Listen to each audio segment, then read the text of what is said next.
Hello प्यारे बच्चों, MBS classes YouTube channel पर क्लास 10th बोर्ड प्रिपरेशन के लिए आज हम एमसीक्यू क्वेश्चंस के लिए वर्क करेंगे।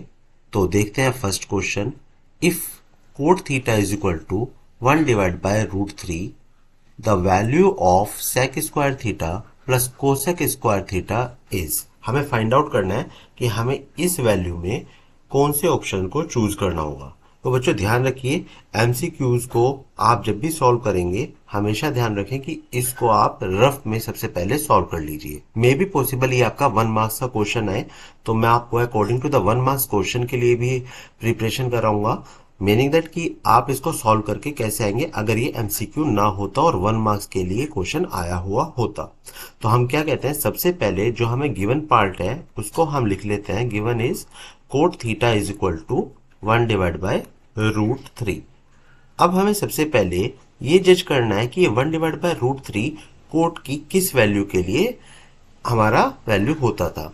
तो कोट के किस एंगल के लिए होगा, ये होता है हमारा कोट 60 की वैल्यू होती थी। तो मैंने लिखा cot theta is equal to cot 60, meaning that कि मुझे थीटा की वैल्यू यहाँ पर अवेलेबल हो जाती है विच इज 60 डिग्री।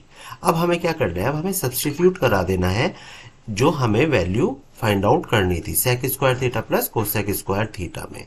तो हम यहाँ पर लिख देंगे substituting the value, substituting the value of theta. आप कह सकते हैं put the value of theta भी आप बोल सकते हैं। उसके बाद हमारे पास था sec square theta plus cosec square theta जिसके हमें वैल्यू को फाइंड आउट करना था। मीनिंग अब हम क्या करेंगे, sec square 60 plus cosec square 60, ये हम यहाँ पर मार्क कर देते हैं। अब सेक 60 के वैल्यू बच्चों आपको पता होनी चाहिए। सेक 60 की वैल्यू क्या होती है, 2 raise to the power 2। Cosec 60 की वैल्यू क्या होती है, 2 डिवाइड बाय रूट 3। इसका हम स्क्वायर कर देंगे तो 2 का square is 4 and 2 divide by root 3 का स्क्वायर होता है हमारे पास 4 डिवाइड बाय 3 अपॉन 1 और 3 का हम एलसीएम ले लेते हैं। 3 4 टाइम्स 12 प्लस 3 1 4 16 डिवाइड बाय 3। तो आइए चूज करते हैं क्या 16 डिवाइड बाय 3 हमारे पास है, नो। तो अच्छा, ये आपका जो है मिक्स फ्रैक्शन में आप देखेंगे तो दिस इज लाइक 3 5 टाइम्स 15 15 और 1 16 16 डिवाइड बाय 3, यस। तो हम किसको ऑप्शन को चूज करेंगे, डी पार्ट को हम यहाँ पर चूज कर लेते। Next question is in triangle ABC right angled at B sine A is equal to 7 divide by 25 then the value of cos C is. हमें कोस सी का वैल्यू यहाँ पर फाइंड आउट करना है। तो देखिए angle is too much important here, तो आपको क्या करना है, सबसे पहले ट्राइंगल जनरेट कर लेना है। मैंने यहाँ पर एक ट्राइंगल जनरेट कर लिया है और according to this sine A is equal to 7 divide by 25। मैं पहले इसकी वर्टेक्स की नेमिंग कर लेता हूँ ए बी एंड सी। हमें पता होना चाहिए कि साइन ए अगर बोल रहा है या फिर साइन ए आप थीटा बोल देते हैं तो हमारे पास क्या होता है, वो परपेंडिकुलर डिवाइड बाय हाइपोटेनियस। अब देखिए परपेंडिकुलर आपका क्या होगा, सबसे पहले आप इस एंगल को फोकस कीजिए ए एंगल आपको जैसे ही दिखाई देगा इसके जस्ट सामने की जो आपके पास साइड होगी उसको हमेशा आपको क्या बोलना है, परपेंडिकुलर बोलना है। 90 डिग्री के सामने वाला आपका क्या होता है, हमेशा हाइपोटेनियस होता है। और इस एंगल के एडजेसेंट साइड जो भी आपके पास रहेगी उसको हम क्या बोल देते हैं, बेस बोला करते हैं। तो देखिएगा कि sine A is equal to perpendicular divide by hypotenuse बोला गया है, दैट्स वाई हम इस परपेंडिकुलर को रिप्लेस करा देते हैं 7 से। तो बीसी हमारे पास हो जाती है 7 और हमारे हाइपोटेनियस है एसी, एसी को हम ले लेंगे 25। तो ये हमें वैल्यू यहाँ पर मिल जाती है। अब हम देखेंगे कि कोस सी हमारे लिए क्या होगा। तो कोस सी को लेने के लिए हमें सबसे पहले बिल्कुल इसी प्रोसेस को अप्लाई करना है। कोस थीटा या कोस सी हमारे पास क्या होता है, बेस अपॉन में हाइपोटेनियस। अब कोस सी देखिए, ये आपके पास कोस सी है, ये एंगल सी है, इसके जस्ट सामने एंगल के जस्ट सामने वाला अब आपका क्या हो जाता है, ये हो जाता है आपका परपेंडिकुलर। जो एंगल 90 डिग्री होगा उसके सामने वाला हमेशा हाइपोटेनियस ही रहता है और इसके एडजेसेंट वाले को हम क्या बोल देते हैं, बेस बोल देते हैं। तो आपने ग्रीन कलर वाले को जो समझा है वो कोस की वैल्यूज के लिए आ जाता है। तो देखिए आपको चाहिए था यहाँ पर cos C equal to base divide by hypotenuse. Base यहाँ पर आपको मिल रहा है 7 और हाइपोटेनियस आपके पास क्या है 25। तो इसका आंसर अगेन 7 डिवाइड बाय 25 कोस सी के लिए। तो हम यहाँ पर चूज करेंगे option A. Next question is given that sec theta is equal to root 2 the value of 1 plus tan theta divided by sin theta। देखिए यहाँ पे sec theta की वैल्यू आपको रूट टू गिवन है। तो आप सबसे पहले क्या करेंगे, गिवन वाले पार्ट में यही लिख लेते हैं sec theta is equal to root two. अब रूट टू किस sec एंगल के लिए वैल्यू होगी तो वो हमें पता होना चाहिए। तो हम लिखते हैं sec 45 के लिए ये रूट टू वैल्यू हुआ करती है। तो हम यहाँ पर मार्क कर लेते हैं sec 45। तो थीटा का वैल्यू क्या हो जाएगा आपका 45 डिग्री हो जाता है। इस 45 डिग्री को आप क्या करेंगे, सब्सटीट्यूट करा देंगे अपने 1 plus tan theta divide by sine theta में। तो आइए इसको सब्सटीट्यूट करा देते हैं या पुट करा देते हैं। Put the value of theta in 1 plus tan theta upon sine theta. तो यहां पे हम करते हैं 1 plus 1045 divide by sine 45। 1 plus 1045 में हमें 1045 का वैल्यू पता होना चाहिए विच इज 1 और साइन 45 का वैल्यू होता है 1 divide by root two is equal to यहाँ पर 1 plus 1 2 divide by 1 divide by root two. Again देखिएगा आप, ये आपका न्यूमरेटर पार्ट है, ये आपका डेनोमिनेटर पार्ट है। बहुत सारे स्टूडेंट इसमें कंफ्यूज होते हैं, दैट्स वाई मैं इसको थोड़ा सा इसको बता देता हूँ। 2 divide by 1 divide by 1 upon root two. मैंने क्या किया, ये जो आपका न्यूमरेटर वाला पार्ट था इसको भी मैंने फ्रैक्शन में लिख लिया और डेनोमिनेटर वाला पार्ट तो आपका फ्रैक्शन में ऑलरेडी अवेलेबल था। तो हम क्या करते हैं, 2 का मल्टीप्लाई रूट टू से करते हैं और 1 का 1 से। तो 2 रूट टू डिवाइड बाय 1 होगा जिसको हम 2 रूट टू आंसर कर सकते हैं। तो यहाँ पर हम ऑप्शन चूज करते हैं ऑप्शन ए।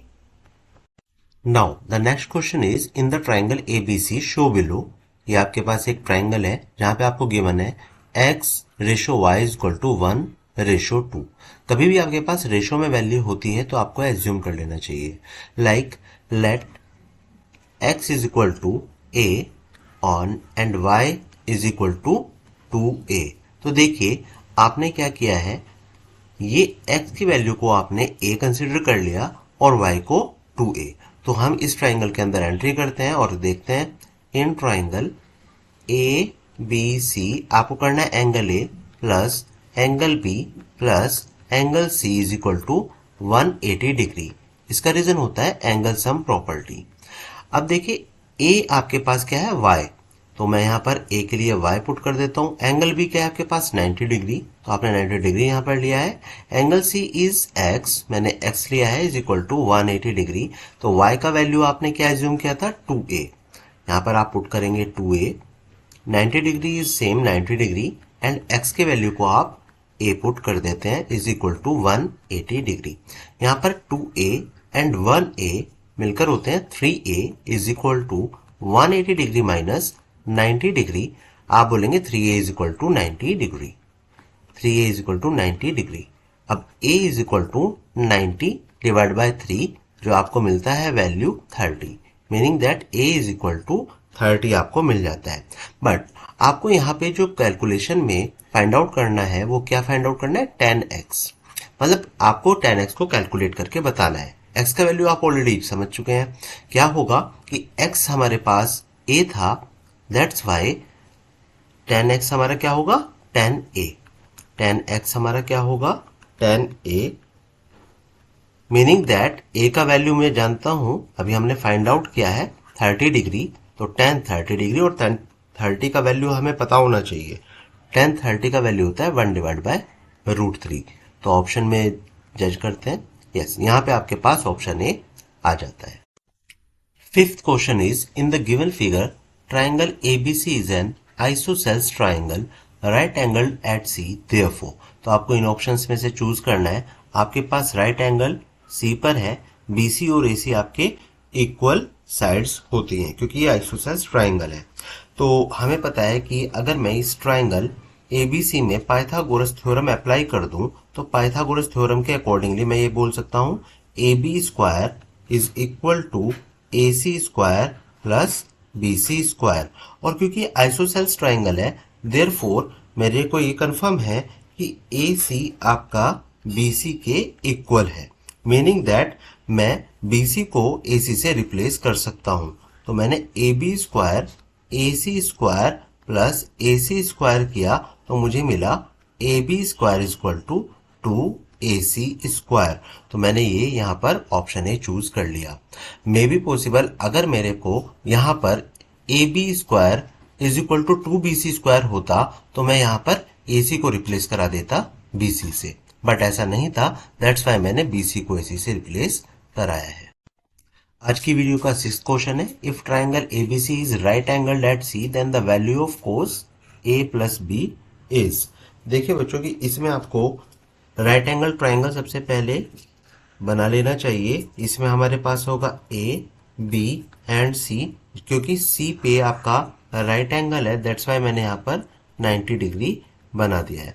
तो अब आप जानते हैं कि इन तीनों एंगल का सम क्या होता है, 180 डिग्री। एंगल सम प्रॉपर्टी की हेल्प से angle A plus angle B plus angle C is equal to 180 degree. तो आपका एंगल सी क्या है, 90 डिग्री है। Angle A plus angle B plus 90 degree is equal to 180 degree. तो angle A plus angle B is equal to क्या होगा, 180 minus 90 degree. तो हम इसको बोल देंगे 90 डिग्री, मतलब मुझे एंगल ए और एंगल बी का सम यहाँ पर मिल जाता है। आपको क्या चाहिए, आपको कोस ए प्लस बी का वैल्यू चाहिए, तो हम यहाँ पर लिखते हैं कोस ए प्लस बी। और ए प्लस बी को किससे रिप्लेस कराएंगे बच्चों, 90 से। तो हमें कोस 90 की वैल्यू पता होनी चाहिए। कोस 90 की वैल्यू क्या होती है, 0। तो यहाँ पर हम ऑप्शन ए को चूज करेंगे। 7th question is given that sine alpha is equal to 1/2 and cos beta is equal to 1/2, then the value of alpha plus beta. आपको अल्फा और बीटा का सम फाइंड आउट करके बताना है। तो देखिए गिवन में आपके पास क्या है, sine alpha is equal to 1/2। तो साइन के किस एंगल के लिए वैल्यू 1/2 होती है, ये होती है साइन 30 के लिए। तो हम यहाँ पर लिखते हैं sine alpha is equal to sine 30, alpha is equal to 30। Now comes here cos beta. तो cos beta is equal to 1/2। Again 1/2 cos के किस एंगल के लिए वैल्यू हुआ करती है, तो हम जानते हैं कोस 60 के लिए होती है। तो cos beta is equal to cos 60, meaning that आप बीटा की वैल्यू 60 ले लेते हैं। अब आपको क्या चाहिए, अल्फा और बीटा का सम, मतलब अल्फा प्लस बीटा आपका क्या हो जाएगा, 30 प्लस 60 विच इज 90 डिग्री। तो यहाँ पर आप चूज करते हैं option number D. Now the question is if sine A plus cos B is equal to 1। ये हमें गिवन है, ए का वैल्यू 30 डिग्री गिवन है and B is an acute angle, then find the value of B. आपको B की value को find out करना है। सबसे पहले आपको गिवन पार्ट लिख लेना होता है कि given is sine A plus cos B is equal to 1। A का वैल्यू हम जानते हैं विच इज 30 डिग्री। तो मैं यहाँ पर ए को रिप्लेस करा देता हूँ 30 से, plus cos B is equal to 1। Sine 30 का value we know that it is 1/2 plus cos B is equal to 1। अब 1/2 को आप इधर ट्रांसपोज करा लिया करते हैं। तो cos B is equal to क्या हो जाएगा हमारा, 1 minus 1/2 which will give us 1/2। तो cos B is equal to 1/2 हमें मिल जाता है। अब 1/2 कोस के किस एंगल की वैल्यू होती है, हम जानते हैं कोस 60 की वैल्यू होती है। तो cos B is equal to cos 60। यहाँ पे आप इसका रीजन में भी दे सकते हैं कि कोस 60 इज इक्वल टू 1/2, इसलिए हमने इसको ऐसे किया है। तो एंगल बी क्या होगा हमारा, 60 डिग्री। ये 1 मार्क्स का आपका। 9th question of today's video is sine alpha की वैल्यू आपको गिवन है विच इज √3/2। कहता है कि if sine alpha is equal to √3/2 and cos beta is equal to 0, then find the value of beta minus alpha. तो आप sine alpha is equal to √3/2 लेते हैं which is given part. Sine alpha में आप √3/2 की value sign के accordingly अगर आप जज करेंगे तो आपको क्या मिलेगा, साइन 60। नाउ अल्फा की वैल्यू को मैं यहाँ पर 60 ले लेता हूँ। साइन यहाँ पर कोस बीटा है, cos beta is equal to 0, here is cos beta which is a given part. तो आप cos beta is equal to क्या लिखेंगे, कोस 90, क्योंकि कोस 90 का वैल्यू क्या होता है, 0 होता है।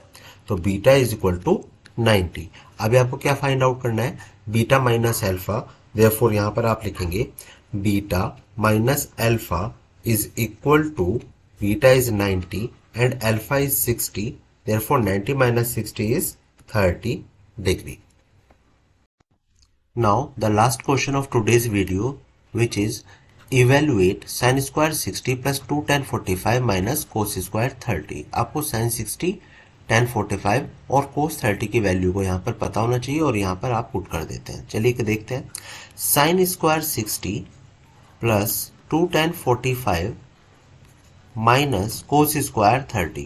तो साइन 60 का वैल्यू क्या होता है हमें पता है, √3 डिवाइड बाय 2, इसका हम स्क्वायर कर देते हैं, प्लस 2 मल्टीप्लाई बाय tan 40 का वैल्यू 1 होता है, माइनस कोस 30 की वैल्यू होती है √3 divide by 2 raise to the power 2। हम क्या करेंगे, यहाँ पर करेंगे 3/4 प्लस 2 माइनस 3/4। आप इसको सबको सॉल्व भी कर सकते हैं, लेकिन मैं यहाँ पे नोटिस कर पा रहा हूँ कि 3/4 से 3/4 मेरा यहाँ पर ये 0 वैल्यू दे देगा। मैं इसको ऐसे कर सकता हूँ, 3/4 माइनस 3/4 प्लस 2, तो मुझे दे देगा 0 plus 2 which is 2। The answer is 2। तो बच्चों वीडियो अच्छी लगे तो वीडियो को लाइक कीजिए, जिन्होंने अभी तक सब्सक्राइब नहीं किया है तो चैनल को सब्सक्राइब कर लीजिए, जिससे मैं आगे इसी तरह से आपकी बोर्ड की प्रिपरेशन के लिए वीडियोस लाता रहूँगा। Thank you.